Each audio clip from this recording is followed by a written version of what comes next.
teria todas pela greve e fecha. Se ele já estivesse fechado, não ia fazer diferença.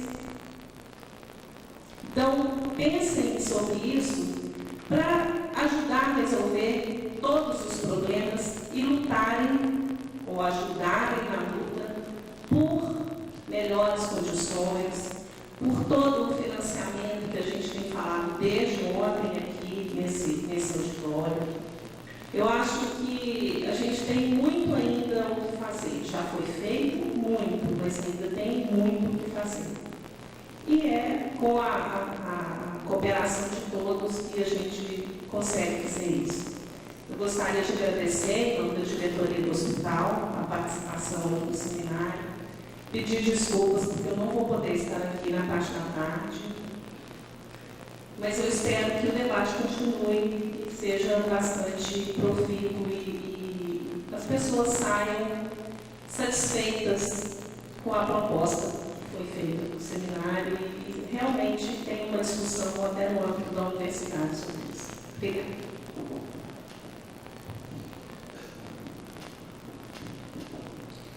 Bem, inicialmente agradecer a presença da Elisete, que é uma satisfação tremenda de conhecer aqui e a gente poder compartilhar um debate tão importante juntamente com o Leonor e os demais aqui.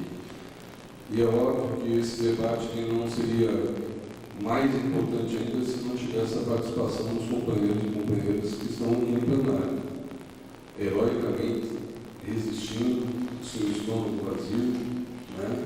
Aqui debatendo questões que são extremamente importantes. A gente quer dizer aqui que pela FASUBRA, e aqui nós estamos em 3 coordenadores, né? O Mário, eu e a Cristina aqui, membros da direção nacional da FASUBRA. Em nenhum momento a FASUBRA se furtou a defender o concurso público, bem pelo contrário. Tem até enfatizado nos fóruns de briga, de debate, de exigência junto ao governo federal.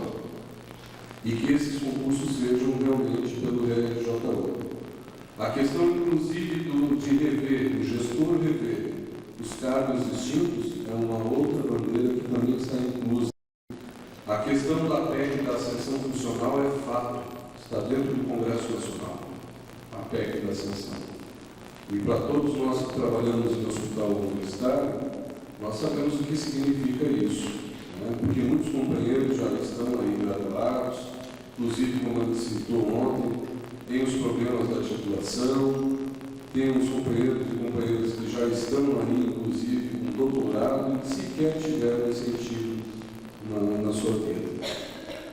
Quando a gente ouve, como eu tive a oportunidade da mesa ter feito ali no informe como aposentado, é sempre muito importante para a gente ver que o aposentado nunca fique se sentindo inativo.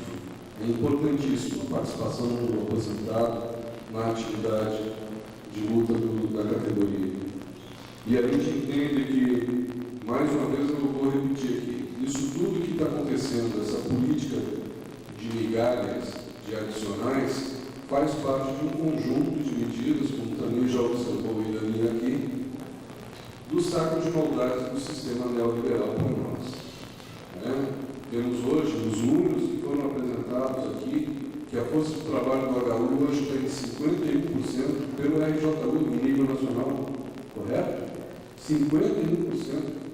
Os 49% que foram usurpados de nós, da sociedade, principalmente, foi feito não foi por nós, servidores. Em parte, podemos até assumir essa responsabilidade, parcialmente, quando a gente depositou o voto na urna para escolher os nossos representantes dentro do processo democrático que temos no país. Infelizmente, como nós fizemos no jargão sindical, tomamos um voto. Né? Estamos tomando um voto ainda porque ficamos nos degradando em cima desses penduricários. Penso que um movimento em defesa do concurso público, pelo RJU, dirigido pela RJU, não vai fugir da nossa campanha permanente junto à FASUBRA. Compromisso. Bandeira da FASUBRA histórica, tem resolução. Nós vamos ter uma plenária agora, em setembro, que ela é estatutária, tem um enfoque específico na questão da carreira, e a gente não pode desconsiderar que o APH traz, sim, uma motivação e consequências também para a carreira dos trabalhadores, indo lá, B, C, D e E da carreira. Não podemos alijar o resto dos companheiros porque não estão.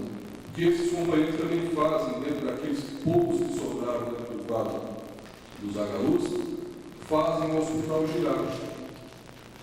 E como a gente afirmou, o hospital, um grande hospital só perde em termos de complexidade, segundo estatísticas técnicas, um grande aeroporto. Nós não temos aqui uma coisa maior do que o aeroporto. É a manutenção da vida. E a sociedade reclama isso. Avião, nem toda a população anda de avião. Agora, toda a população precisa do sistema público de saúde. E nós, os HUs, somos o elo de formação. Somos nós que formamos, capacitamos os agentes profissionais para a sociedade. Se o médico hoje faz concurso, não aceita ficar recebendo o que recebe em termos de salário inicial, é porque o serviço público está de um jeito e não é mais valorizado. Nós não somos valorizados. Até porque eu lembro de um seminário de saúde trabalhadora que a Pazuda realizou em 2005, e na época nós fomos levar o coordenador da área técnica do Ministério da Saúde Trabalhadora, o Xará também lá da COSAT, e o iminente, não menos conhecido, professor Gilson de Carvalho, defensorado da fonte de financiamento real da F29, um dos grandes articuladores políticos em defesa do Sistema Único Nacional, em todo o país, indo de norte a sul do país, fazendo o seu papel de formiguinha, fazendo o seu quilhão. Lembro que naquele seminário, o senhor Roberto Domingues, lá que a gente falou aqui, que era digamos assim, o padrasto do CISOSP, né? Ele afirmou que nós não somos trabalhadores.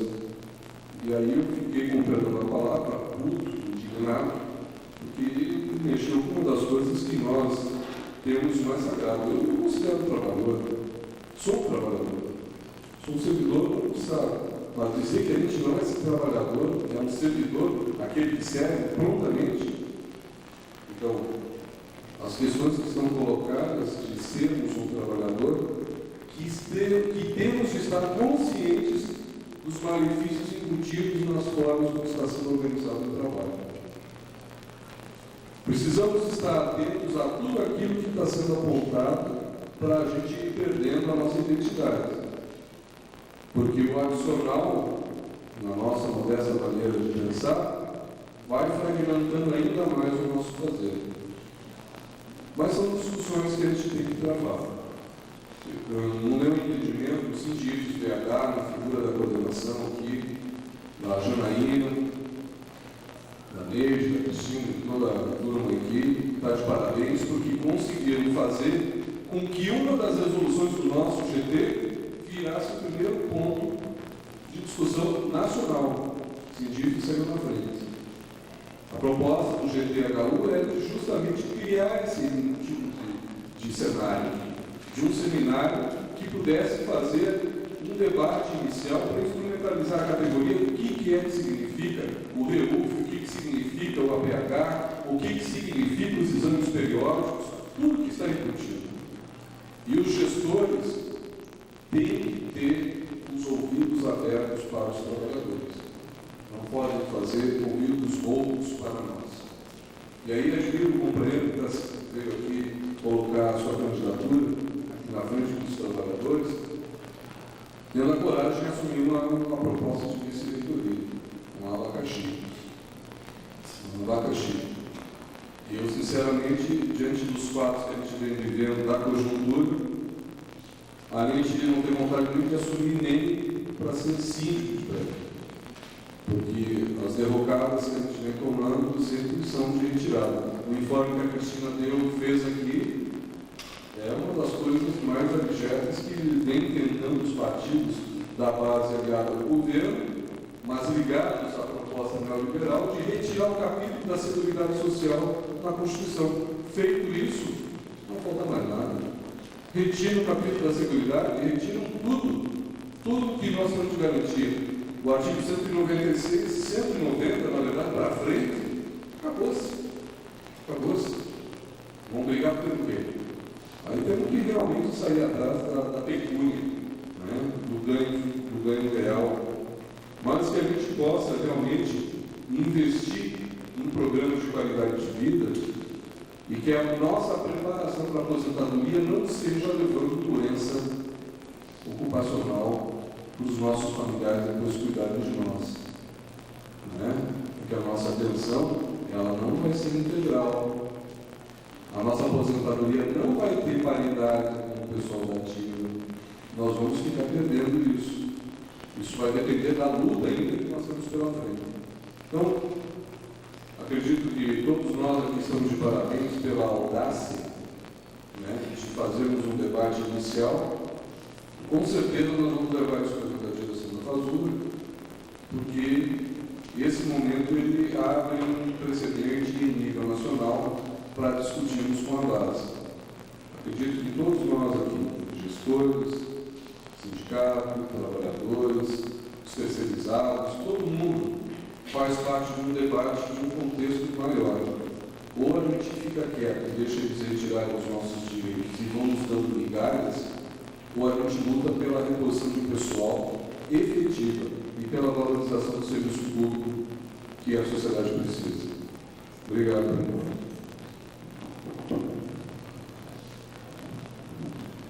Dando sequência que é o encerramento, né, deste evento na parte da manhã, eu gostaria de agradecer, né, a presença da Leonor, da Elisete, dizer a importância que como gestoras, está participando, né, deste evento e está podendo esclarecer aos servidores da UFMG, a nossa categoria, sobre um assunto que vai nos afetar diretamente. Então, agradecer a presença de vocês, agradecer a presença do Marco, que está aqui neste momento representando a direção da Fazura, e o Mário, né, que estão aqui como representantes. Agradecer a presença de vocês e agradecer a presença dos demais, porque o debate, a qualidade do debate, ele se firma principalmente pelas pessoas que estão aqui assistindo, né, pelas intervenções que foram feitas. Então, agradeço a presença de todos vocês e nós retomaremos, pode ser às 14h30, para poder dar tempo, são quase 1h20 agora. Pode ser? Então, nós retornamos então às 14h30 para continuarmos com o debate. E, por último, aqui, não esquecendo, agradecer também a presença do professor Lúcio, que é extremamente importante estar participando desse seminário, e desejar que o processo eleitoral seja profícuo no seu final. Ok? Então, até às 12h30, quando recomeça a mesa novamente. Que a gente possa...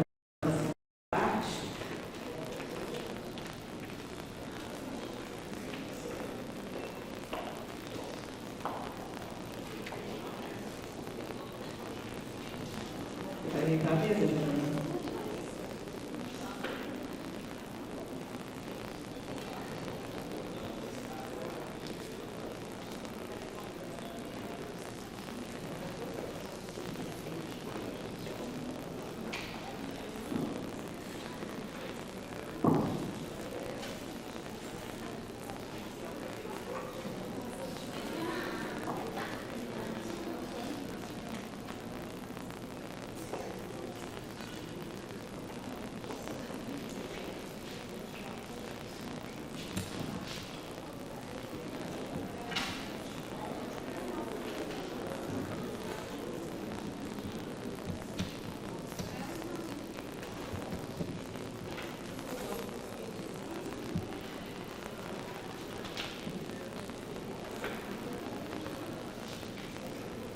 Dando sequência aqui, então, essa segunda parte, nós vamos continuar com o debate para aprofundar, né, um pouco mais sobre a APH e os assuntos do seminário. E no final dessa parte da tarde, esperemos ter algumas propostas de encaminhamentos, né, que serão levadas para a direção do sindicato e posteriormente serem referendadas numa assembleia. Então nós vamos estar abrindo aqui novamente. Eu pergunto para o pessoal da mesa se vocês querem fazer uma introdução ou se nós passamos imediatamente para quem quiser fazer intervenção. Ok. Então, o debate está aberto para aquelas pessoas que quiserem se inscrever para que possamos continuar com os assuntos que estão em pauta no seminário.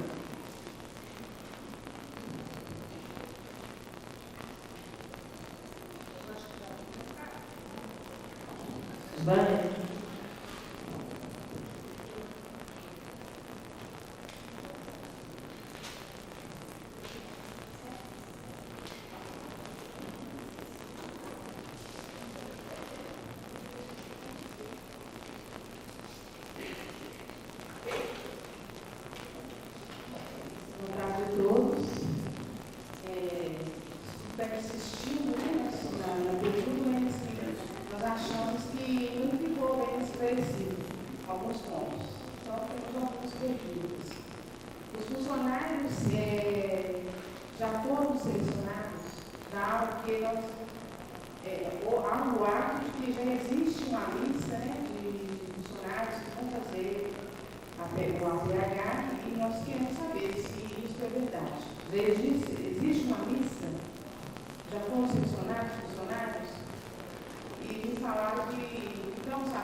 O Conselho Diretor já delegou uma comissão institucional por membros do Conselho para elaborar critérios para a implantação da PH-HC, onde isso será levado inclusive ao aumento.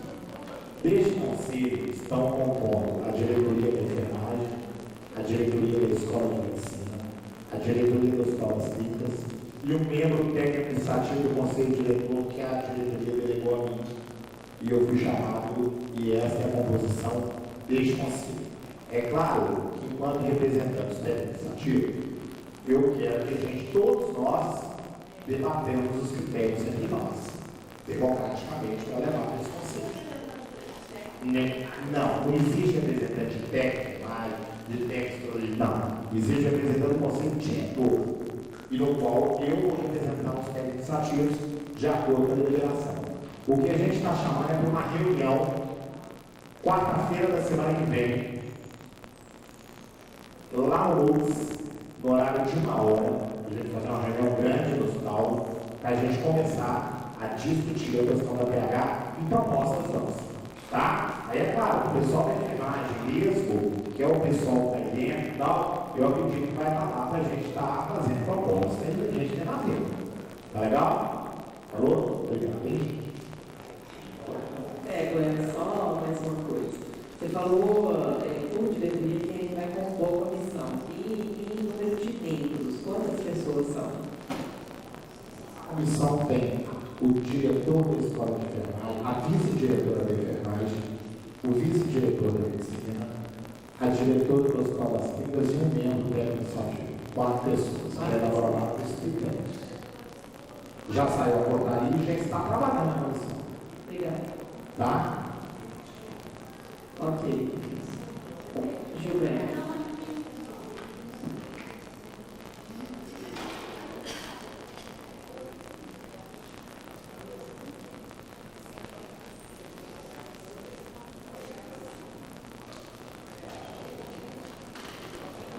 Sendo definido que a APH é uma política dirigida exclusivamente para quem está na ponta da assistência, eu perguntaria como é que fica outros profissionais que trabalham na retaguarda. É o meu caso, por exemplo, trabalho num lugar onde o meu trabalho não é visível.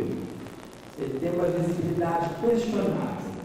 Eu trabalho com a educação permanente e essa visibilidade em um hospital que prima pela qualidade da assistência, segundo a minha percepção, deixa a desejar quem trabalha como eu.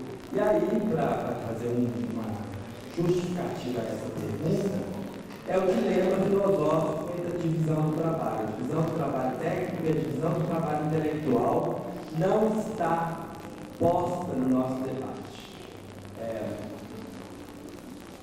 Ou melhor, foi colocado sim, foi colocado com ênfase no trabalho técnico.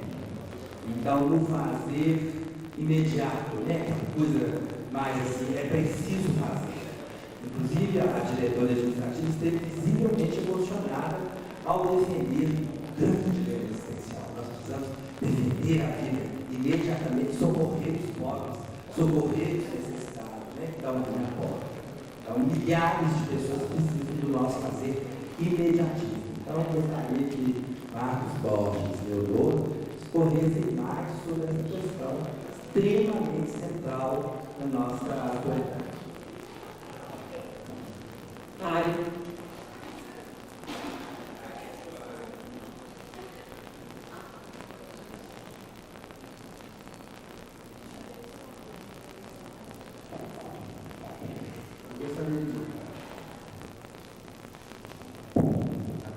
Alô?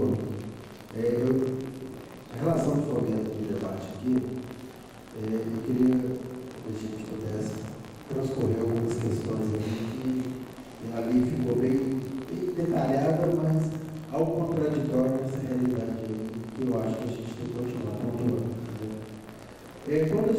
Quando fala-se do APH, em relação de 1 bilhão e 500 milhões, né, ontem nós esquecemos de decorrer da própria fala do Dr. Velato, o REUF está se estimando em 590 milhões, foi 590 milhões. E uma grande parte desse valor vai ser para o pagamento da dívida dos hospitais universitários. 460 milhões, não, 270 milhões são para pagar a dívida dos hospitais universitários e 200 e pouco para contratação pelo CTU. Né?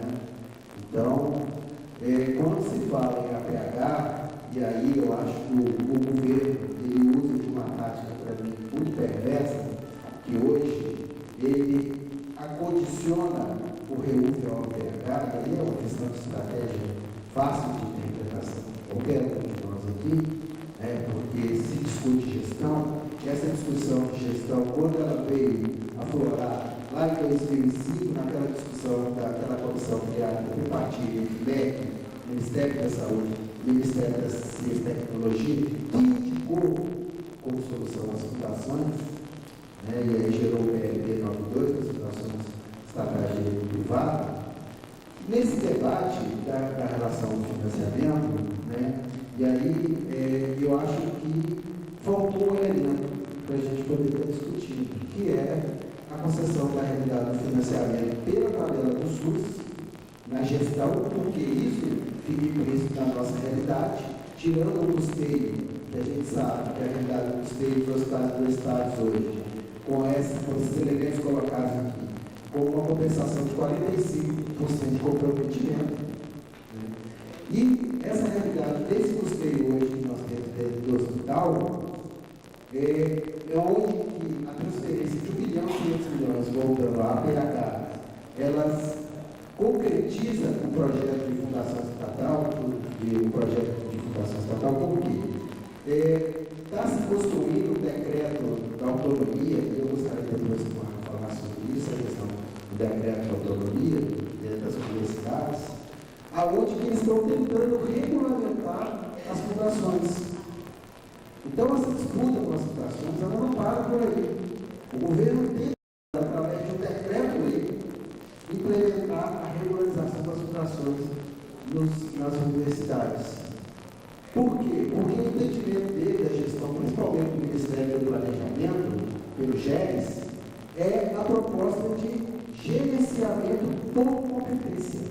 Foi a grande discussão que nós fizemos na relação com recursos humanos hoje. Então, há um contraponto, a tentativa de valorização do servidor pela qualidade de vida, por um avanço maior do tempo que o servidor esteja dentro do Estado e, ao mesmo tempo, ele vem com a PH e tenta colocar o servidor trabalhando mais, flexibilizando as horas dele. Porque aonde está o pano de fundo dessa questão, companheiros? É a flexibilização dos nossos direitos em relação às lutas que nós tivemos históricas dentro do movimento sindical. É aí que está o pano de fundo. Essa é a discussão. O que o governo quer? O governo, todo mundo sabe que o PT defende emprego público. Todo mundo sabe disso. Pela CLT. A tentativa do governo é a flexibilização da nossa jornada, dos nossos direitos trabalhistas. Então, concluindo, eu acho que a minha proposta que eu tenho a apresentar é o seguinte, que a gente possa estar levando esses encaminhamentos tirados aqui nesse debate para a direção do sindicato, a direção faça uma deliberação e a gente faça um debate em cima de uma assembleia específica para discutir essa questão da PH e do REUF. Uma proposta que eu estou apresentando aqui, que a gente faça uma assembleia específica com essa discussão, pode ser até presidente do seminário, eu acho que uma complementação, uma reposicionamento, porque as coisas vão mudando. Durante a conjuntura, hoje, o que acontece hoje, o que acontece amanhã. É bem diferente e a gente pode dizer que nós podemos amanhã ter outras surpresas. Então, é o que eu queria dizer hoje. Obrigada, Marcos. Mais alguém? Vou passar aqui, então, para os debatedores.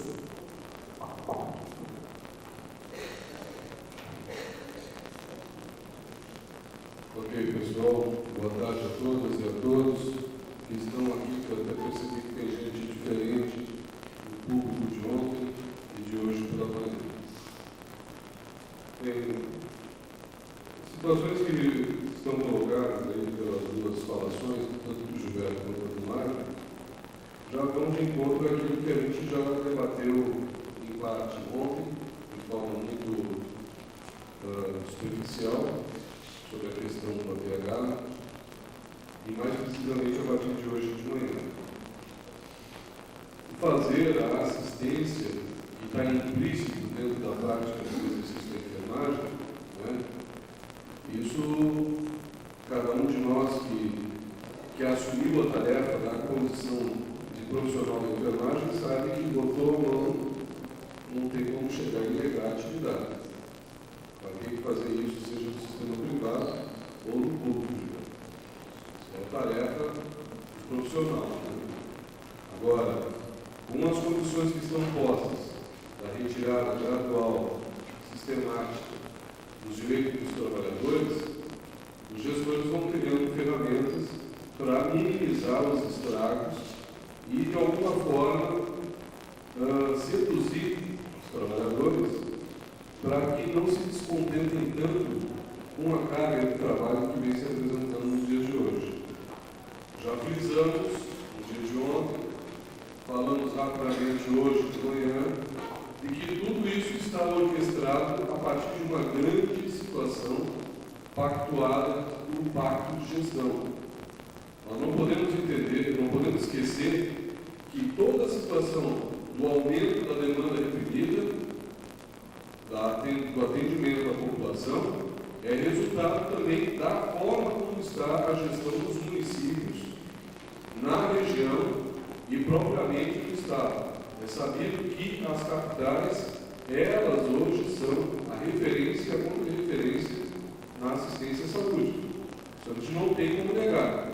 Até aqui no estado de vocês, ainda tem outros municípios, como é o caso de Uberlândia, Uberaba, e me escapa aqui outros municípios, que têm um hospital de porta e que façam a absorção da demanda de todas as regiões do estado de vocês. E isso é uma realidade em nível nacional. Tá? Só que tem região do país que é coisa muito mais complicada, como é na região amazônica. Lá não há as BRs, as estradas. Lá existem as hidrovias.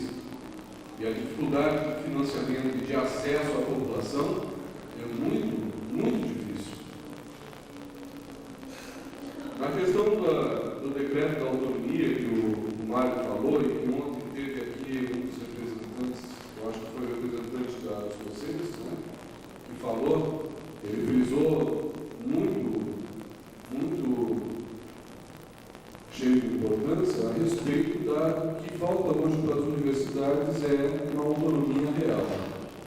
O decreto da autonomia que o Mário fez alusão aqui está trabalhando numa lógica de perpetuar aquilo que a gente já conhece de prática supostamente democrática na escolha dos dirigentes. Né? A lista tríplice continua, a forma de chegar e fazer a partição pelos votos vai continuar, o peso dos votos da comunidade universitária vai continuar mesmo, ou seja, 70-30, né? Professores continuando tendo um peso maior, quem vai definir a escolha do reitor vai ser lá pelo presidente da República, e aí vai ser segundo os interesses. Então, não tem muita mudança. E a autonomia vai estar preservada dentro da questão do quantitativo financeiro que vai estar sendo destinado por IFE.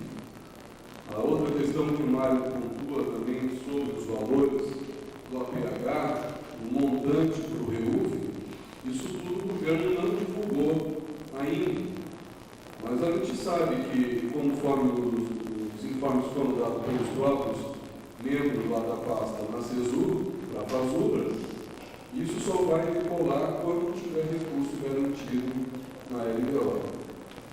A LDO já foi votada e me escapa aqui o que ficou destinado para as universidades tocarem o sistema REUF, que vai ter uma contratação de pessoal baseada no modelo da Fundação Estatal. Isso aqui a gente já falou também. O REUF vai seguir a lógica da precarização dentro dos hospitais universitários. O que hoje ficou pontuado aqui, e a partir da explanação da doutora Tânia aqui, ficou evidente para nós, pelo menos para esse que nos fala, de que a situação do mapeamento da situação dos hospitais no país, o governo já sabe quais são as medidas que têm que ser tomadas. E eu aqui quero colocar que no artigo 37 da Constituição, vou falar de novo, de que diz o artigo 37 que tem que obedecer aos princípios da legalidade, da impessoalidade, da moralidade, publicidade e eficiência no serviço público, baseado na reposição de pessoal por concurso público. Ora, se nós defendemos o serviço público federal, defendemos a questão desses princípios constitucionais, para que cada um de nós decida, a gente tem que brigar, no meu entendimento, pela reposição efetiva de pessoal e não ficar alimentando os adicionais, os penduricários que nós vamos ter ali no contra-cheque. É sabido também que o adicional vai ser atingido pelo leão, a reposição emergencial, à medida daquilo, inclusive, do raciocínio que a Leonor colocou, funcionário, servidor, se aposentou, foi a óbito, lá, saiu para licença para tratamento de longa data, de longo tempo, para fazer capacitação e tudo mais, tem que ter uma automática reposição desse pessoal. Isso a gente não tem que ver. Converge isso, até porque a bancada sindical tem defendido essa reposição. Agora, o governo também tem o entendimento de que não deve estar estendendo o adicional de plantão hospitalar para todas as demais categorias que compõem o hospital.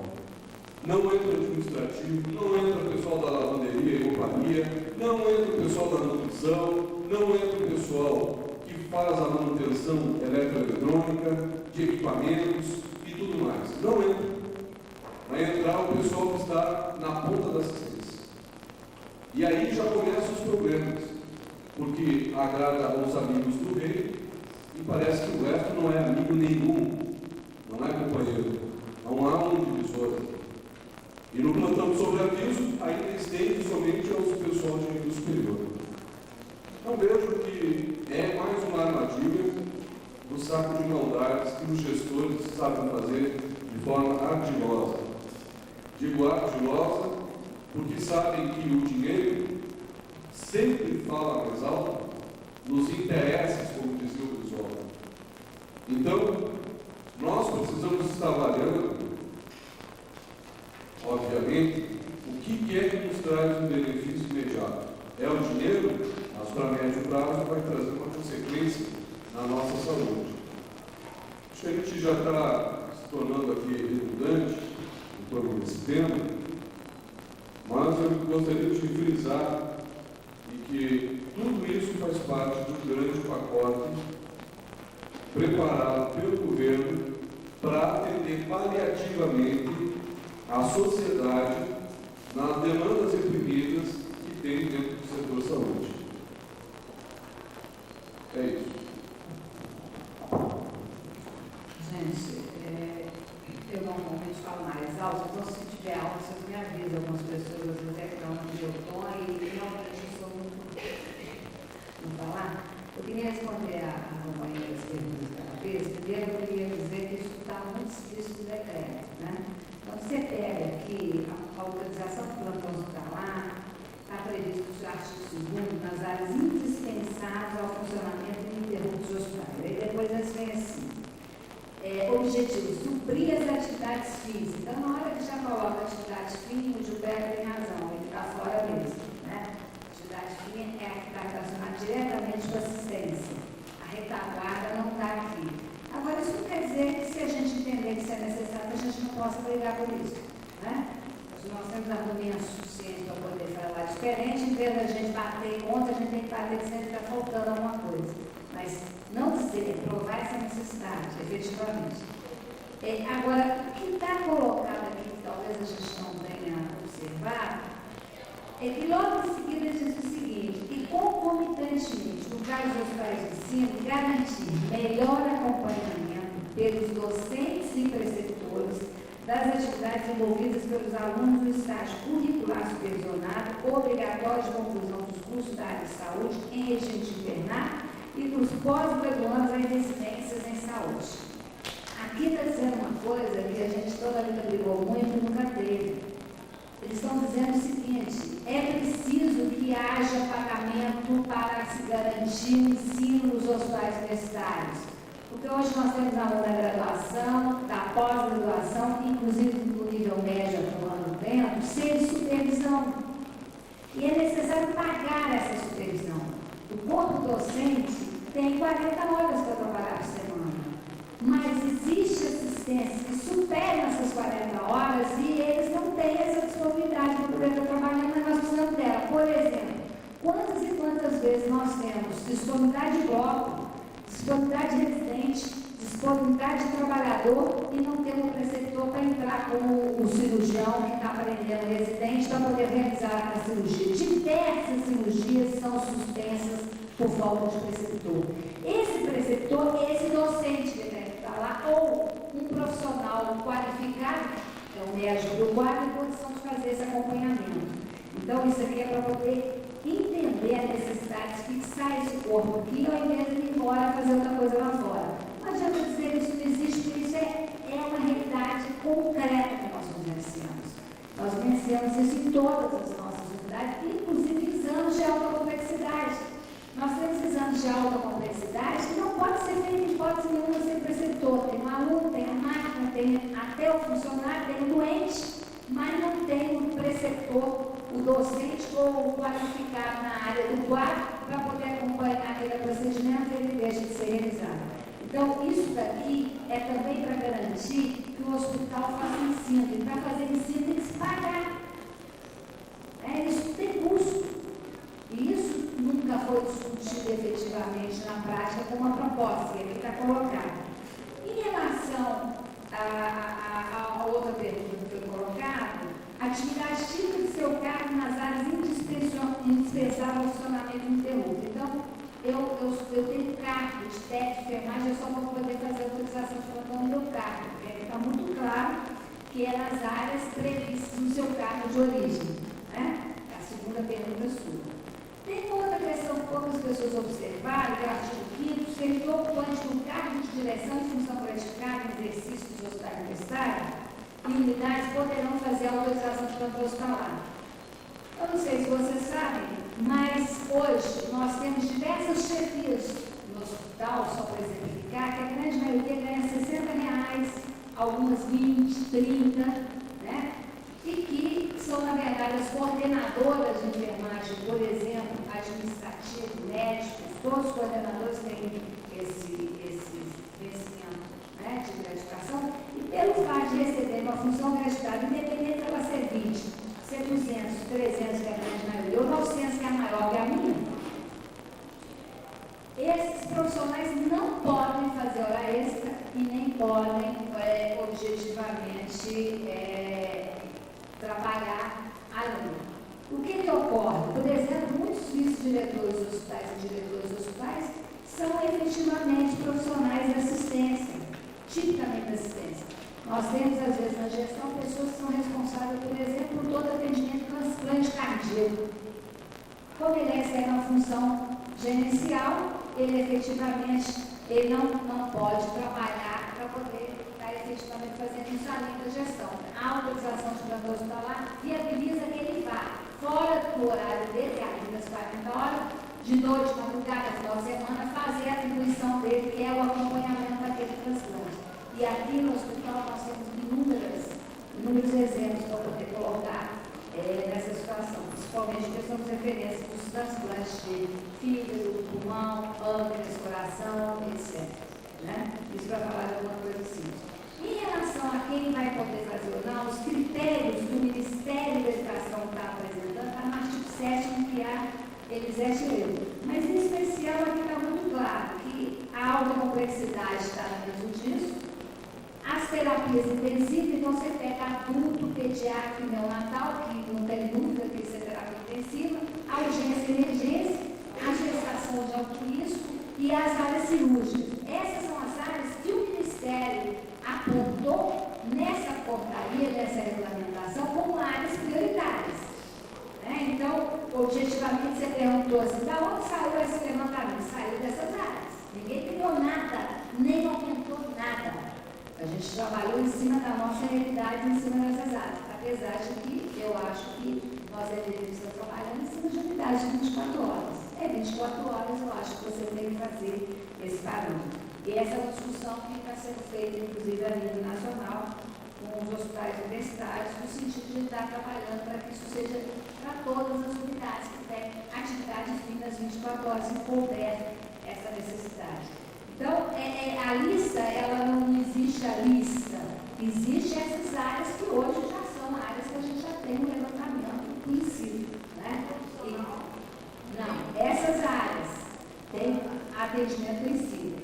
E tem atendimento conhecido. O que é o passo esse? Isso não é novidade, não. Quem quiser ver, entra no suporte 2 do hospital, clica lá dentro, vai no andar que quiser, no Nordeste, Leste, Sul, Nono, Oitavo, desde 2001, a enfermagem desse hospital tem escala online. E ali consta hora extra, consta quem é funcionário do DEP, quem é funcionário do FMG, quem está fazendo bolsa de extensão. Para quem quiser ver, é só colocar escala somente leitura. Tem acesso qualquer profissional do quadro de enfermagem ou fora do quadro de enfermagem, tem essa informação desde 2001 disponibilizada em rede para toda a instituição. Então, isso daqui não é novidade para ninguém, nem tem nada exclusivo. As pessoas devem ver, devem analisar, devem inclusive fazer sugestões, porque isso aí é muito adequadamente disponibilizado. E uma última pergunta que foi feita, isso, por incrível que pareça, o que é recente, tem que disponibilizar. Nós já temos, então isso não é um problema. Né? A nossa disponibilização é desde 2001. E elas estão disponíveis para todo mundo. A outra questão que está colocada aqui, é o artigo 16, foi citado pela Bia, na hora não pude comentar, que é esse: os hospitais que tratam artigo 1º estabelecerão controle preferencialmente eletrônico das horas trabalhadas em regime de plantão hospitalar e correspondente ao atendimento do hospital durante o plantão sobre a lista. Nós sabemos que esse preferencialmente existe no governo do Estado hoje, inclusive o próprio governo tem feito isso em muitos ambientes de trabalho. Não é por causa da autorização do plantão hospitalar. Agora, nessa instituição aqui, nós já tivemos inúmeros controles de ponto eletrônico e ficou muito comprovado que o ponto eletrônico faz é não controlar nada. Né? Nós tivemos aqui controle de ponto do funcionário vigiando o ponto, nós tivemos aqui controle de ponto onde a gente tinha um cartão. O que ocorria na prática? Eu passava o cartão e ia para dentro do vestiário, dormia ali, tocando o controle de ponto ativo. Então, nós temos muita clareza na instituição, que já vivenciamos todos os controles de ponto, que o cartão de ponto que você passa, ele não controla nada. O que controla é o processo de trabalho e assistência direta no dia a dia.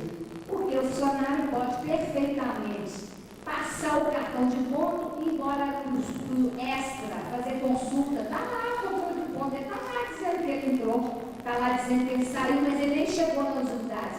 Por causa dessas diversas questões, nós derrotamos politicamente o cartão eletrônico de ponto dentro da instituição por mais de uma vez. Ele já foi implantado, retirado e implantado. Nós temos muita clareza dessa discussão que o controle de ponto não controla nada. O que controla é o processo de trabalho, do ponto de vista do trabalho efetivamente. Quem sabe se eu cheguei ou não na unidade é o responsável pela distribuição do trabalho. Quem está lá são meus colegas, é o coordenador de área. Esse sabe se a pessoa chegou ou não chegou. Porque se ela não chegar, não posso sair. Então, objetivamente, nós já temos aqui no hospital a nossa cultura implantada, funcionando muito bem. E quem faz isso somos nós mesmos, os trabalhadores. A outra questão, por fim, que foi apontada aqui, bem apontada, é a necessidade da figura da ascensão funcional. Né? Nós sabemos que a Constituição de 88 foi grande, mas em compensação, alguns tiveram a leitura de que o concurso só poderia ser feito com concurso externo, por isso nós perdemos a ascensão, e estamos aí lutando para poder adequar e corrigir isso. Eu acho que a gente tem condição de fazer isso tranquilamente, sem nenhum problema. E, por fim, lembrar que o Socavide já existe, sempre existiu, está havendo uma regulamentação dele com pagamento de verba pública. Porque, na verdade, o que a gente faz é tirar a prestação de serviço para fazer esse pagamento. Os plantões de RPA, médico, e aí eu estou falando médico do quadro, né? Existe, só que paga com dinheiro da prestação de serviço. Resultado, agora vai ter dinheiro que é para pagar realmente força de trabalho. E os plantões de preceptoria, eles são pagos hoje na instituição, também são pagos com prestação de serviço. Porque tirando dinheiro lá do que a gente está trabalhando. Agora vai vir com recurso específico para isso. Então, para finalizar, nós temos que ter clareza o seguinte, que o MEC tentou, pela forma mais adequada inicialmente, primeiro, dizer para todo mundo que os hospitais universitários existem e são necessários e essenciais do sistema de saúde, comprovando, inclusive, que se os hospitais universitários fecharem, hoje a alta complexidade está comprometida no Brasil. Ele demonstrou que nós somos capazes de produzir e nos integrarmos ao SUS, comprovando que todos os hospitais universitários estão integrados ao SUS a nível de internação e a nível da rede ambulatorial. E demonstrou que o nosso problema não é de gestão, como eles tentam dizer que nós somos incompetentes. O que está faltando, na verdade, é gente para trabalhar com financiamento público e recurso público para poder pagar esse financiamento. Então, eu acho que o MEC fez o exercício de casa, inclusive estabeleceu quantas pessoas estão faltando. Quem não fez o exercício de casa foi o Ministério do Planejamento, que está fazendo tudo para poder não atender esse pedido. E o MEC, objetivamente, para manter a viabilização daquilo que precisa se fazer até que nós tenhamos poder suficiente social para poder avançarmos mais, está realizando o maior problema, que é utilizado, inclusive, por nossos opositores para privatizar os hospitais universitários. A lei não permite pagar a plantonista, a lei não permite resolver o problema de preceptoria. Então, o MEC diz o seguinte, havendo recurso, tem como ser pago. Então, não será por causa disso que os hospitais vão ter que virar fundação. Então, acho que a gente tem que ter bem claro de que lado, realmente, nós estamos e o MEC está e batendo no lugar certo. Porque, caso contrário, nós estamos reforçando as fundações e não o interesse público. Obrigada. Mais alguém gostaria de se inscrever? Tá. Marina, Gilberto, vocês estão querendo se inscrever? Ok. Então, enquanto você encaminha ali para o microfone, Marina, e depois o Gilberto, eu gostaria de colocar algumas coisas aqui para Leonor e Gumar, mas para Leonor. Eu tenho uma profunda preocupação quando a nossa categoria saiu em primeiro lugar em defesa do arquivamento do projeto do PL 92, que é o projeto das fundações estatais de direito privado, que tem como foco os hospitais universitários. E nós conseguimos derrotar o ministro, né, da Saúde, que era o que mais batia em cima desse projeto, e a nossa... Oi? Isso. E nós conseguimos trazer, junto à nossa categoria, outras categorias do serviço público, as várias centrais que hoje nós temos se uniram contra esse projeto, e nós conseguimos fazer com que o ministro jogasse a toalha no chão. E aí a minha preocupação, ela vem logo em seguida, quando nós temos propostas, e aí o Hospital Universitário da UFMG, ele está dentro dessa proposta, de contratação de 300 trabalhadores via emprego público, que seria a seleção através de concurso, com pagamento de verba pelo Ministério da Educação.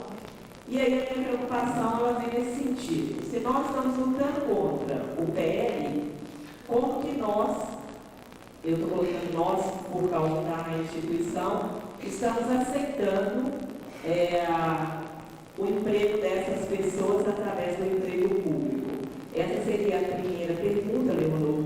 Eu sei que você sabe do que eu estou falando, que isso já é uma proposta que tem mais tempo. Não só o nosso hospital, mas tem outros, mas parece que o nosso hospital vai ser o primeiro a fazer essa implementação. Né? Pelo menos é o que nos foi dito pela direção do hospital.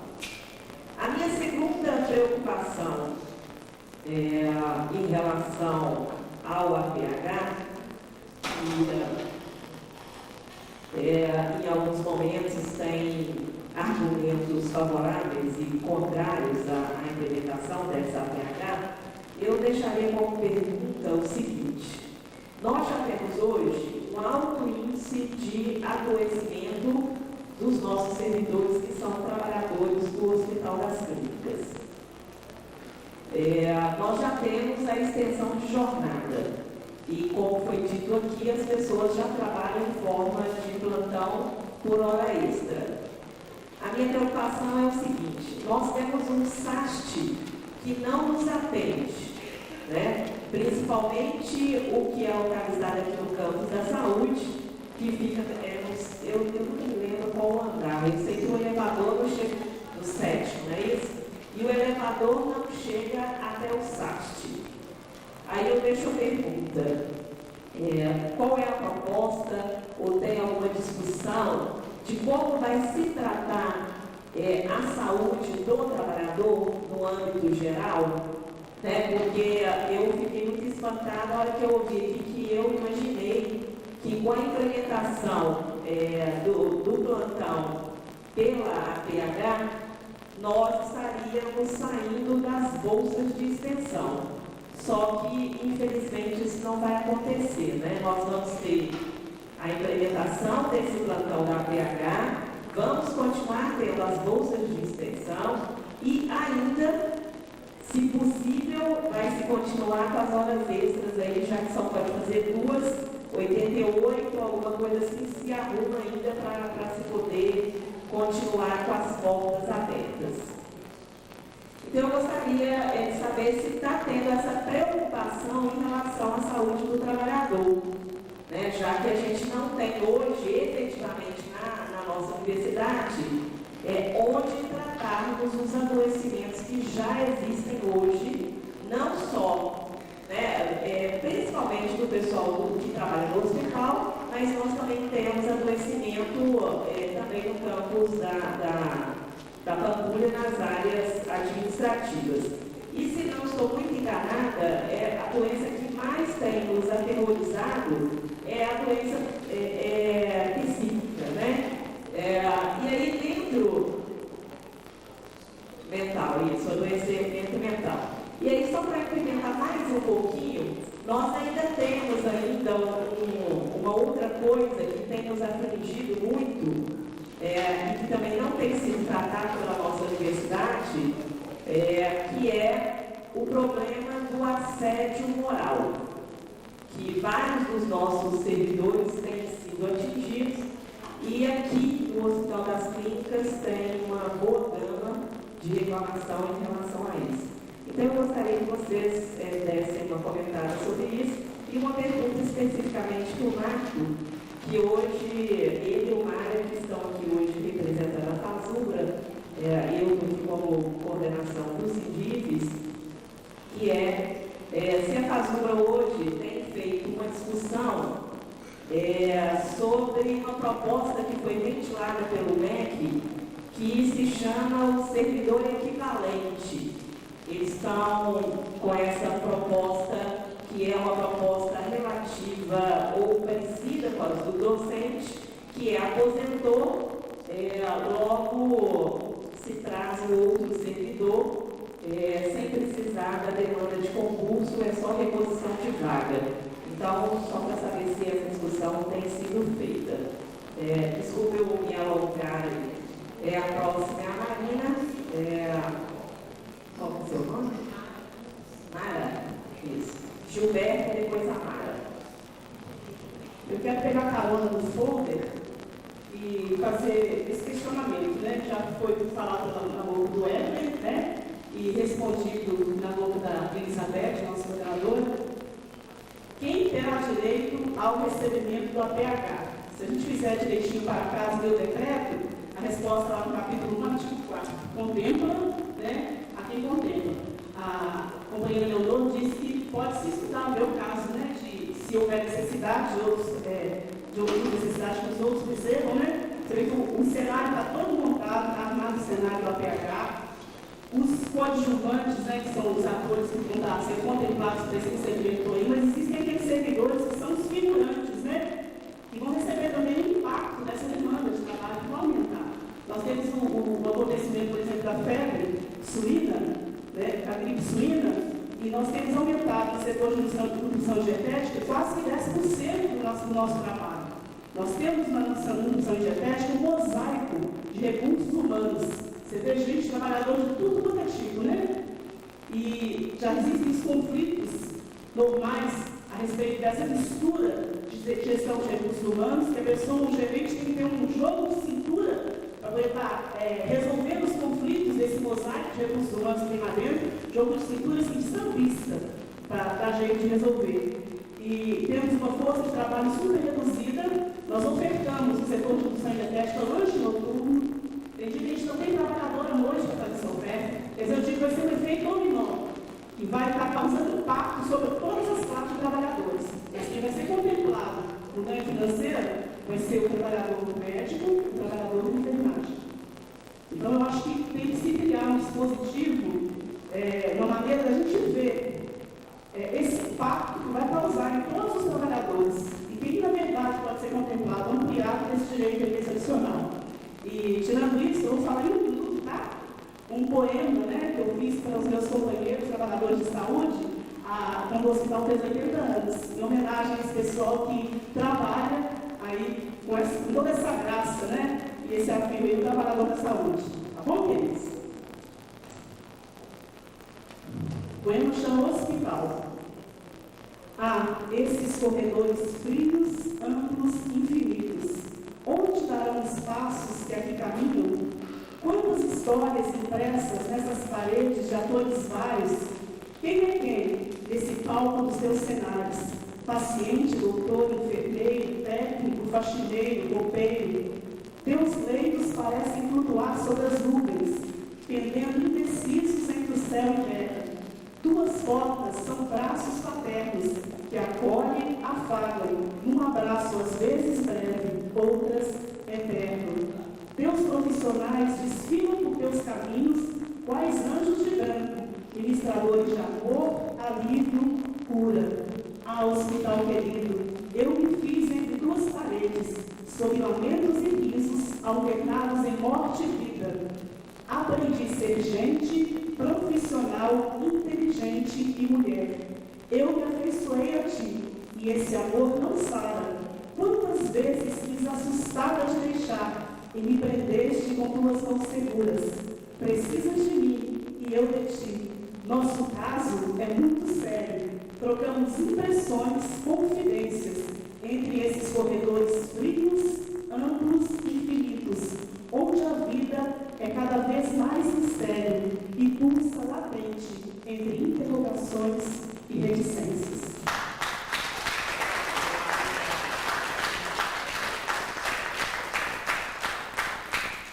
Obrigada, Marina. Próximo, Gilberto.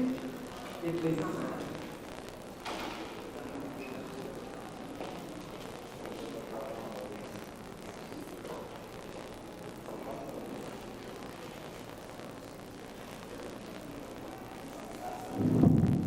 Depois que a Marina me chamou de ano de branco, eu estou deslocado de preto.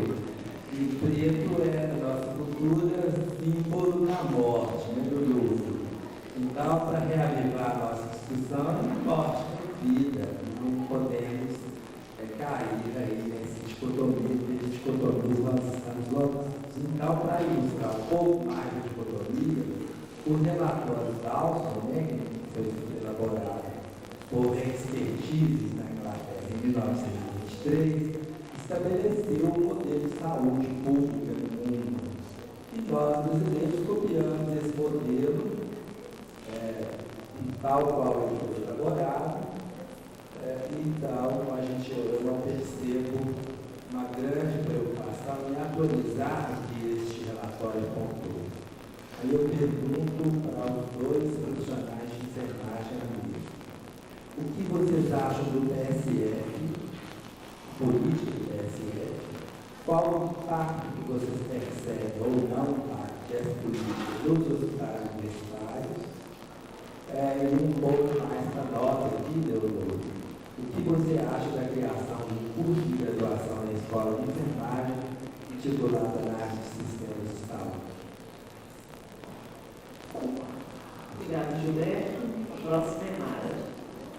Se tiver mais alguém que queira se inscrever, gente, é só levantar o braço. Eu queria fazer mais algumas colocações, porque nós, enquanto diretoria de enfermagem, nas contas das representantes, a gente fez um enfrentamento muito grande com a questão da saúde do trabalhador. Então, semana passada, nós fizemos um enfrentamento com a diretoria do hospital, na qual a vice-diretoria reconhecia que o montante maior dos trabalhadores da nossa categoria é feminino. E desse montante, 24 eram gestantes, que estavam nos procurando, aterrorizadas, chorando, algumas aí aguardando 10 anos essa gestação, e todas, assim, uma desorientação muito grande. E qual foi a nossa definição enquanto vice-diretoria? É realmente, junto com outras instâncias, afastar esses gestantes da assistência. Então, quando você fala da preocupação dos gestores com a saúde do trabalhador, isso ficou bem claro para mim qual que é a preocupação, porque na qual eles não aceitavam o afastamento das gestantes. Eles nos chamaram, a VDTE colocou para os coordenadores, foi colocado em nível de documento, e eles nos chamaram, eu, professor Lúcio, falando que eles não aceitavam, que era para colocar as gestantes em áreas que não fossem de risco no hospital.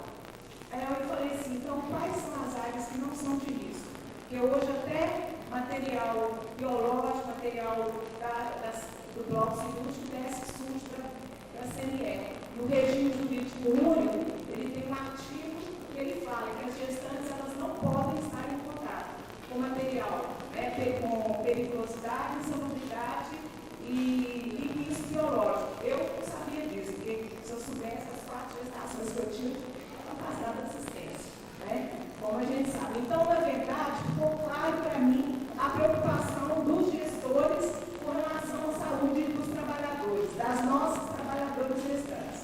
Eu sou mãe, eu tenho 4 filhos, eu estou nessa instituição, eu fui aluna da UFMG, eu trabalho nesse hospital desde 1990. Por que eu estou falando isso? Porque hoje, com a minha idade, eu provavelmente, né, se eu fizesse um concurso público, eu teria que estudar muito, talvez não passar, mas eu defendo um concurso público. Eu vejo a rede privada hoje fazendo o quê? Mandando os nossos colegas enfermeiros com mais de 40 anos ou 15 anos do quadro, técnicos, e trocando o horário dele de 12 por 36 horas.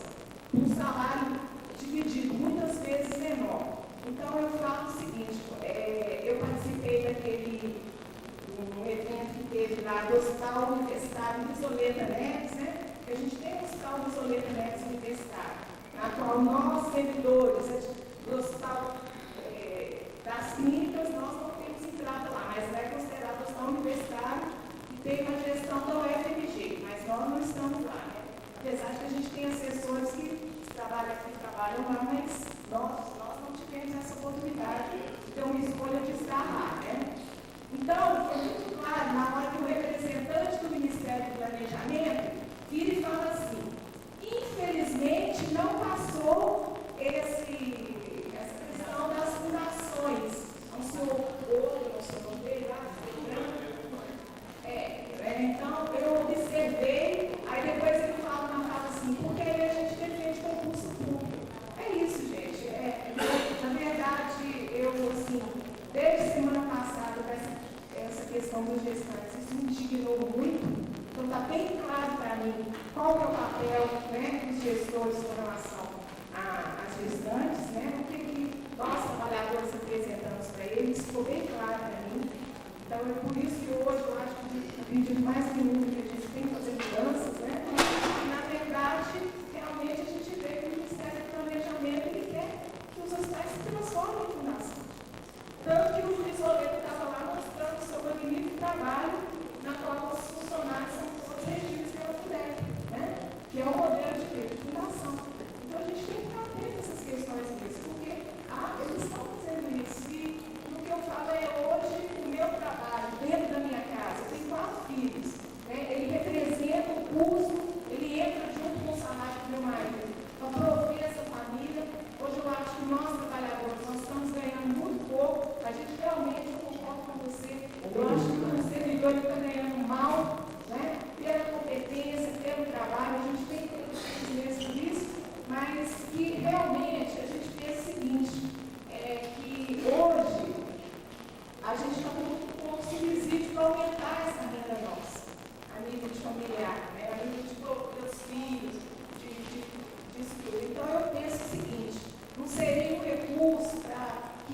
administrar, já que não existe possibilidade de aumento de salário, já que não existe, eu não posso ser gestora aqui lá, só algumas pessoas que podem fazer isso, né? Então, isso não poderia entrar na minha renda para complementar a minha família? Isso é importante de discussão. É a minha posição.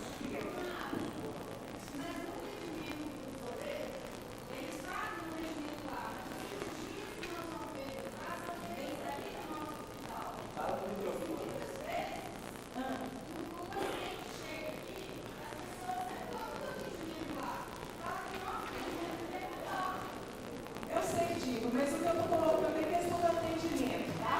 O que eu estou colocando aqui é que lá quem faz a gestão é o FMG, são gestores, né? Só que lá todos os funcionários são contratados pela Fundeb. Aqui no hospital nós temos Fundeb, mas nós temos funcionários que são do RJ1. E na verdade o que eu estou dizendo aqui é que esse seminário que ocorreu lá, ele foi muito significativo na questão de nos mostrar que eles estavam tentando mostrar lá que o modelo deles é mais eficiente que o nosso. Quer dizer, eu não estou questionando a questão da qualidade da assistência, tá? Eu não conheço. O que eu estou questionando é o que está se fazendo para mostrar, né? Bacana, reitor para falar, toda uma, para mostrar que aquele modo de gestão é muito melhor que o nosso modo. E a gente não, né? Claro que não. Eu, como trabalhador dessa instituição, eu defendo o meu trabalho. Lá eu não sei. O que eu percebo é isso. Tá? Obrigada. Obrigada, Mara. A próxima é a Vânia. E aí, não vou me furtar de me inscrever novamente também, né? Para poder aumentar o debate. E antes de mim, eu vou passar para a Leonor e para o Marco para eles poderem responder. Voltando ao critérios, né, que foi muito bom, bem esclarecido para a gente, nós como técnicos de enfermagem. A quem caberá de escolher, fazendo essa listagem dos profissionais que vão fazer o plantão hospitalar. Existe uma certa interrogação, porque, como a colega colocou, nossos salários são baixos. Então, eles também têm, muito embora esteja escrevendo prós, contra, é uma maneira de também aumentando o salário. Então, como a gente fez os cálculos, né, é um pouco atrativo e nós sabemos que vai ter uma chuva de técnicos fazer esses plantões. E como nós sabemos, né, que todo setor existe como se diz, uma panelinha, né, onde chefia protege X e funcionário. Então, o nosso temor é que esses plantões vão tirar em torno de somente alguns nomes. Então, por isso, a gente insiste em saber quais são os critérios para a escolha desses profissionais. E a respeito da comissão, a gente procurou tirar as propostas, né, no final do seminário. Então, a gente gostaria de colocar como proposta a inserção do técnico de enfermagem, representando os técnicos e auxiliares nessa comissão. Porque não tem uma justificativa do técnico que fora a vez que ele é o maior envolvido. Por que ter um técnico administrativo representando os técnicos de enfermagem? Uma vez que o envolvido é o técnico de enfermagem. Então, gostaríamos de colocar isso como proposta, o técnico de enfermagem fazer parte dessa comissão técnica. Obrigada.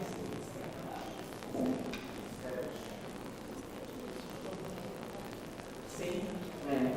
Eu vou passar aqui para a mesa, você já está inscrito, tá?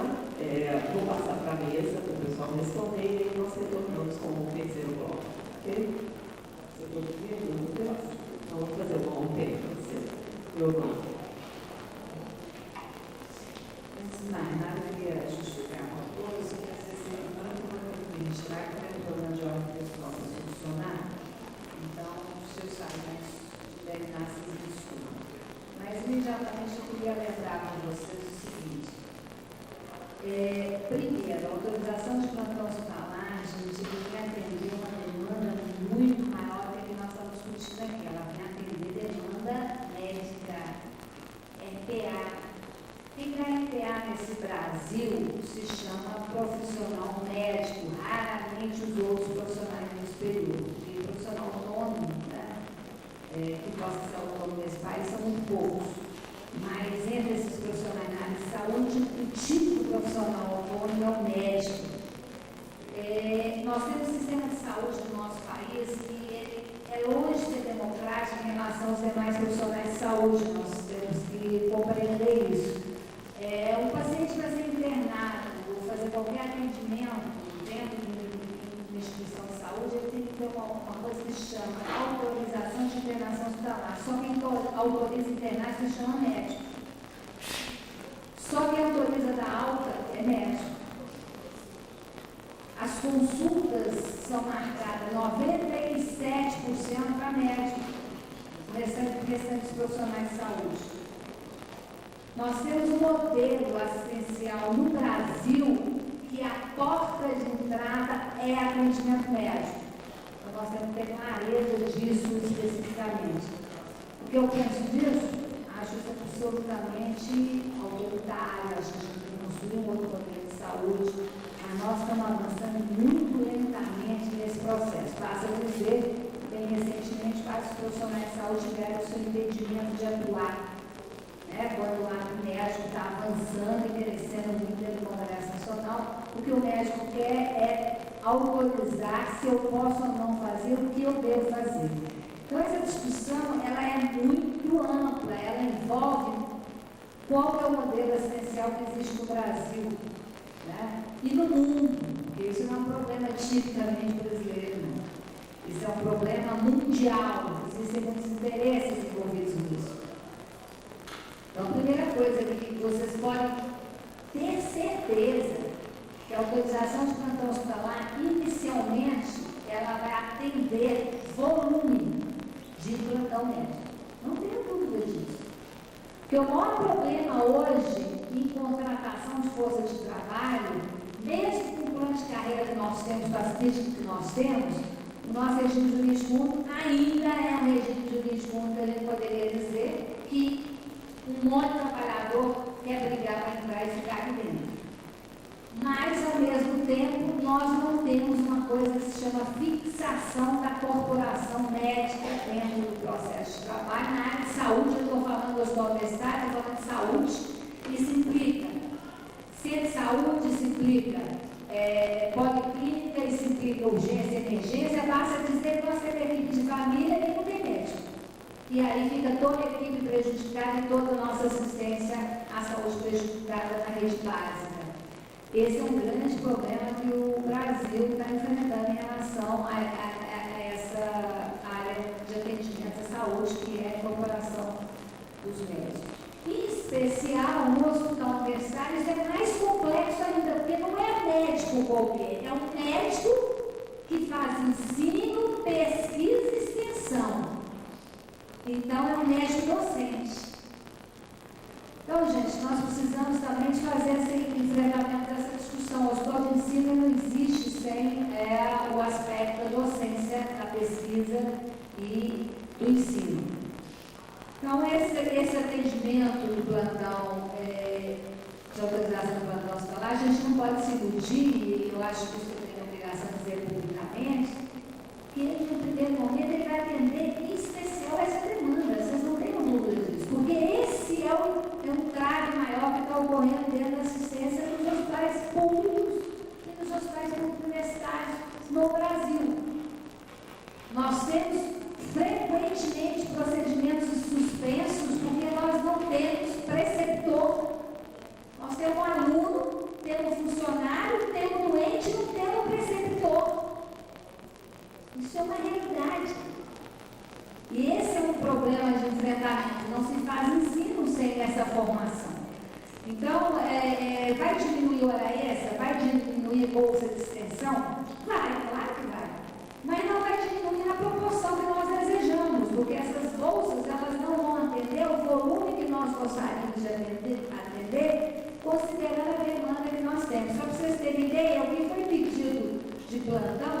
que foram os 1.500 plantões que foi dito pelo presidente. Eu fiz uma conta aqui, que eu só tomei conhecimento agora, eu também não tinha conhecimento, e sempre fala 160 trabalhadores esse volume de plantões. Isso daí hoje, gente, se vocês forem avaliar, isso não cobre, a não ser os plantões médicos nossos, praticamente. Porque, efetivamente, nós temos uma média de 300 RPAs médicos. E temos 120 de enfermagem, temos farmacêutico, temos nutricionistas, vamos por aí umas 30 bolsas de outras áreas, 150 bolsas de extensão e mais 300 RPAs. Então, vamos colocar aí 450. Então, efetivamente, nós estamos colocando aí 160, mais os 300 contratos provisórios, então vai explicar mais ou menos a conta que está se fazendo. A conta que está se fazendo, gente, é para poder manter o hospital que nós temos. Não é para poder ampliar nada, não sobra nem leito. O que está se colocando é viabilizando o que funciona hoje, ao contrário de se funcionar o recurso da prestação de serviço da área de saúde, que é aquilo que deveria ser custeio, você assume essa folha de recursos por quem tem que pagar, que é o MEC, e libera cerca de 1,5 milhão a 2 milhões e meio mês para poder fazer investimento em tecnologia, em condições de trabalho e outras questões que porventura vão acontecer. Então, essa é a primeira questão que a gente tem que ter cuidado, senão depois a gente começa a brigar quem é que vai representar quem, então aí não é bem isso, né? Objetivamente, o trabalhador é que ser trabalhador, né? Independente da área que ele esteja, se ele está eleito, né? Foi eleito por um colegiado e nós, como os que o elegemos, nós temos que conhecer esse representante. O que nós precisamos fazer é articular, sim, com o nosso movimento, no sentido de estar discutindo amplamente esses critérios para que esse trabalhador não leve a ideia dele, sim, leve aquilo que o conjunto da categoria acredita que é mais adequado. Então, vamos investir na discussão de critérios coletivamente e esse representante vai levar a intenção desse conjunto. E a outra pergunta que foi feita aqui pela Cristina, que eu acho que é importante, o contrato por tempo determinado, ele iniciou em Florianópolis, aqui na casa do meu companheiro ali. Florianópolis teve leitos fechados por falta de força de trabalho, teve uma intervenção do Ministério Público, mandato de injunção, e o Ministério Público, articuladamente com o Hospital Universitário e certamente com os movimentos, autorizou o contrato provisório de trabalho para poder colocar em funcionamento aqueles leitos que estavam fechados, que estavam colocando a população, inclusive, em risco. Efetivamente, o que o Ministério da Educação e Cultura está fazendo nesse momento é levantando a demanda emergencial de mínimo necessário, que foi solicitado por MEC em RJU, do Ministério do Planejamento não fez, e está autorizando para funcionar minimamente e não fechar aquilo que já está aberto e abrir algumas coisas muito pequenas de lei que está deixando algumas regiões até sem assistência. Então, esse contrato por tempo determinado é exatamente para atender essa demanda emergencial. Tempo determinado significa ter início e fim. Ele é importante? É. Por que ele é importante? Mesmo depois do regime jurídico único, que a gente consiga todas as 12 mil vagas, ou todas que a gente achar que é adequado for discutir para poder se fazer concurso, nós ainda assim teremos licença natalidade de 6 meses, licença tratamento de família de 3 meses, nós teremos inclusive licença saúde prolongada de 1 ano, e nós objetivamente teremos que ter para substituição de afastamentos prolongados um contrato provisório de trabalho com concurso público no TQI, para ficar uma coisa onde as pessoas sabem que tem início e fim. Tem muita gente hoje no mercado que precisa de trabalhar e se dispõe a fazer um concurso público, sim, para se submeter a 6 meses a um ano de trabalho, porque está precisando de trabalhar, e é uma forma, inclusive, deles adquirirem experiência. Porque hoje, aqui na porta do hospital, tem gente todo dia pedindo, pelo amor de Deus, para trabalhar de graça, para ter experiência, para poder efetivamente poder se colocar no mercado mercado de trabalho, porque todo mundo está exigindo 6 meses de experiência do trabalhador recém-formado. Então, o contrato provisório de trabalho, ele permite, inclusive, que as pessoas que não tiveram oportunidade no mercado de trabalho, né, que tenham uma estrutura de conhecimento firme e bem preparada, possa se concorrer democraticamente ao concurso e não depender de indicações pessoais e vir para um contrato provisório de 1 ano, adquirir conhecimento e prática e depois, inclusive, fazer novos concursos e ir para a área externa. Isso também é um processo importante e que a gente está visualizando hoje.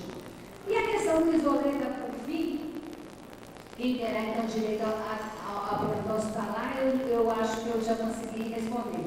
Em relação ao isoleta, eu queria deixar claro o seguinte: a gestão do isoleta, segundo o professor Ronaldo, que é o reitor da universidade, é gestão do UFMG. Para mim, é gestão do MEC. Não passou pelo Conselho Universitário nenhum contrato de gestão para o Conselho Universitário aprovar. Eu não estive nessa reunião nem nos meus companheiros. Agora, o reitor diz que é o hospital universitário. Né? Ele diz isso, mas nós não, a universidade assinou, mas não com a aquiescência do Conselho Universitário. Segundo, se hoje o MEC nos der as mesmas condições que é dado para o isoleta, nós não vamos ficar bons, nós vamos ficar muitas vezes melhor, porque nós já somos o isoleta. Hoje, o governo do Estado de Minas Gerais custeia 100% do isoleta, custo, água, luz, telefone, o que gastar é 100% do financiamento do governo do Estado. Eles financiam 100% da folha de pessoal via Fundeb e ainda pagam muito bem os seus gestores. Ora, se nós tivéssemos aqui na HC 100% de folha de pessoal, 100% de custeio,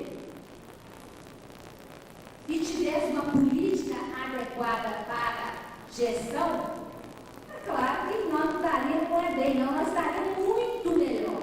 E concordo com a companheira, nós somos a retaguarda do isoleta. Se as pessoas não sabem, o contrato está dizendo que a retaguarda do isoleta é os pacientes. Eles que têm custeio tudo, mas na hora de pepina a gente segura pepinos. Né?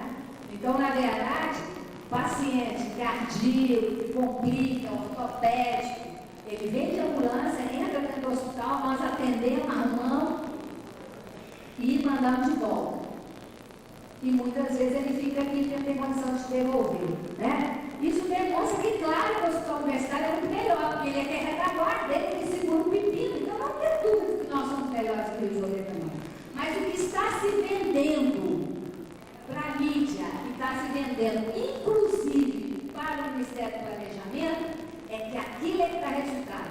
Agora, objetivamente, os salários são diferentes.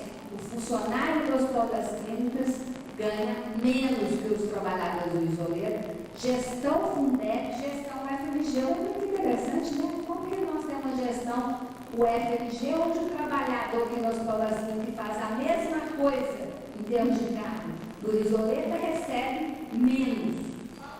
Né?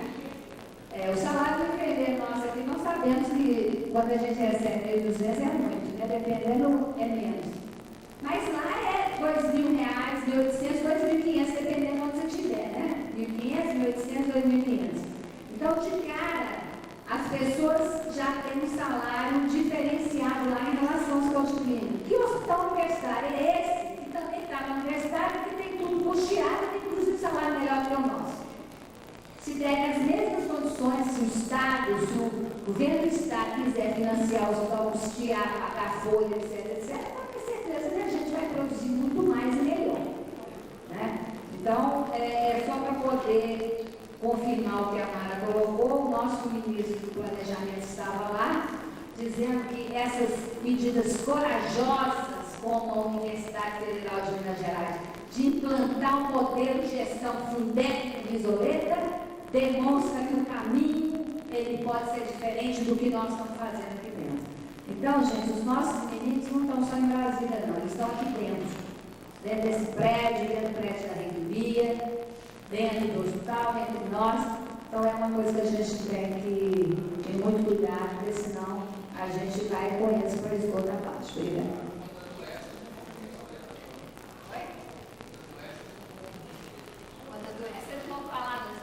Tudo bem, companheiros? O Gilberto fez aqui alguns questionamentos a respeito de programas que são inerentes ao Sistema Único de Saúde, PSF, capacitação e tudo mais. Isso tem, inclusive, destinação orçamentária, política específica dentro do SUS e tem que ter de base legal aprovado nos planos municipais, estadual e nacional de saúde. Isso é competência basicamente do controle social, de estar formulando e estar acompanhando, fiscalizando essas políticas que fazem parte da política pública do SUS. E foge um pouco do contexto que a gente está trabalhando aqui. Em parte porque as universidades, os HUs, são laboratórios de formação desses profissionais. Certo? E muitos desses companheiros e companheiras vêm fazer o seu campo de estudo e de tese dentro do espaço público dos HUs, principalmente via ambulatória. Eu digo isso porque lá em Florianópolis nós temos um programa docente assistencial, que é um programa, um convênio firmado entre a Universidade Federal e a Prefeitura de Florianópolis, que estende o seu campo de estágio para os estudantes de todas as áreas de saúde, são 7 dentro da Federal, não vou entrar aqui no detalhe de cada uma, e eles têm aí o seu campo de estágio dentro dos 48 postos de saúde espalhados em toda a ilha de Santa Catarina e na parte continental que fica no Vale do Estreito e do Campo. Então existe uma experiência que está dando certo, mas foi uma medida paliativa do gestor municipal junto com o reitor para que pudesse suprir a carência de pessoal de enfermagem e dos demais serviços no PSF e no PACS. Para quem não sabe, PSF é o Programa de Saúde da Família e o PACS é o Programa de Atendimento à Comunidade, que daí é composta por uma equipe multiprofissional que envolve desde o odontólogo, serviço social, um assistente administrativo, médico, psicólogo e é o pessoal da enfermagem, obviamente. Agora, a Cristina levantou aqui uma cacetada de coisa. E como disse aqui a Leonor, queria até, se me permite a Leonor, corrigir, que não foi mandado de injunção que o Ministério Público fez lá. Ele fez foi no TAC, que é um termo de ajuste de conduta, que chegou e empurrou de goela abaixo para que o gestor da universidade, obviamente depois aqui, lá em Brasília, obrigasse o governo a abrir concurso público. Foi um concurso público, como a gente diz aí na rua, né, feito para inglês ver. Foram 94 vagas autorizadas pelo MOG, onde foi pego pela prática do CTU, Contrato Temporário da União. Cabe destacar aqui que a FASUBRA esteve numa reunião com o coordenador do MEC para os hospitais universitários, o professor Revelato, que era dirigente da Universidade Federal de São Carlos e que, base, né, foi na gestão dele que o hospital universitário de lá foi transformado em OS. Então, olhem bem o que eles plantaram para ser coordenador do MEC para HUs. O cara que é tido como responsável, juntamente com o município de São Carlos, interior paulista, para implementar uma organização social por dentro de uma instituição pública. Esse é o primeiro monstrinho. Mas lá, nessa reunião, foi afirmado, tanto por ele quanto pelo Dr. Celso, de que haveria o TAC, o CTU, que é o Contrato Temporário da União, por tempo limitado de 2 anos, via CLT, com possibilidade que eles estavam estudando junto ao MOG, para que fosse prorrogado por mais 2 anos. Qual é a intenção deles? É o ganhar tempo para a aprovação do PLP 092/2007. Esse é o nome técnico do projeto de fundação privada que tramita dentro do Congresso Nacional e que estrategicamente tiraram da pauta da ordem do dia para começarem a enfatizar as OS, as OCIPs, por dentro dos estados e municípios para ganhar tempo. O que está acontecendo no Resolver daqui faz parte do pacote de monstruosidades da gestão pública do país. Não vamos ser iludidos pelo canto da sereia para isso. A questão do SEST, que a Cristina colocou aqui e me fez lembrar do nosso SEST, que é o Serviço, né, de Engenharia, Medicina e Segurança do Trabalho, por dentro da instituição pública, tem várias siglas mudando de setores para setores dentro do serviço público. No nosso lar é chamado de Divisão de Segurança e Saúde do Trabalho, que é composta aí por engenheiros de segurança, técnicos de segurança, médicos e enfermeiros do trabalho. Quando o gestor é sensível, ele põe o assistente social, o psicólogo, né? Ele abre, inclusive, o odontólogo do trabalho.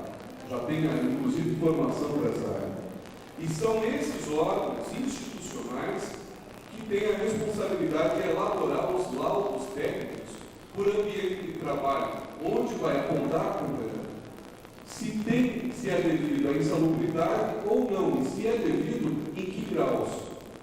Se está exposto ao agente biológico, hoje é notório que todos os trabalhadores dentro de um grande hospital estão sujeitos a situações insalubres.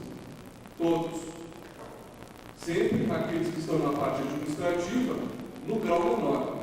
E aqueles que estão expostos a um grau biológico maior, físico e químico, não tenho dúvidas que os SESMITs dessas instituições atuam pelo grau máximo.